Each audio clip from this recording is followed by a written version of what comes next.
Champions trophy ക്രിക്കറ്റിൽ കിരീടം നേടിയതിനു ശേഷം വിരാട് കോഹ്ലിക്കൊപ്പമുള്ള ക്യാപ്റ്റൻ രോഹിത് ശർമ്മയുടെ ആഘോഷമാണ് ആരാധകർ ഇപ്പോൾ ഏറ്റെടുത്തിരിക്കുന്നത്. ജഡേജയുടെ ബാറ്റിൽ നിന്നും വിജയറൺ നേടിയതിനു പിന്നാലെ പരസ്പരം ആലിംഗനം ചെയ്ത് ഇരുവരും ഗ്രൗണ്ടിലേക്ക് ഓടിയിറങ്ങി. പിന്നീട് സ്റ്റമ്പുകൾ കയ്യിലെടുത്ത് ഗ്രൗണ്ടിൽ കുട്ടികളെപ്പോലെ തുള്ളിച്ചാടി ദണ്ഡി നൃത്തം ചവിട്ടിയുള്ള ആഘോഷവും.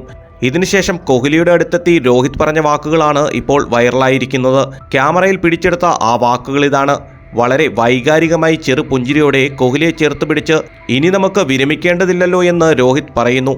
ആ വാക്കുകൾ കേട്ട് അതെ എന്ന അർത്ഥത്തിൽ കോഹ്ലി തലയാട്ടുകയും ചെയ്തു.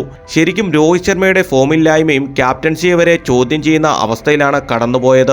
തുടരെയുള്ള പരാജയം വലിയ വിമർശനങ്ങൾക്കും വഴിവെച്ചിരുന്നു. ഇവരുടെ കാലം കഴിഞ്ഞു, നിർത്തിക്കൂടെ എന്നിങ്ങനെയുള്ള ആക്ഷേപങ്ങളും. എന്നാൽ എക്സ്പീരിയൻസ് എന്നത് ഇതാണ്. ഫൈനൽ മത്സരങ്ങളിൽ ഒട്ടും പ്രഷറില്ലാതെ ടീമിനെ മുന്നിൽ നിന്ന് നയിച്ച് ടോപ്പ് സ്കോററാവുന്നു. ആ ഇന്നിംഗ്സ് തന്നെയാണ് വിജയത്തിന് ചുക്കാൻ പിടിച്ചതും.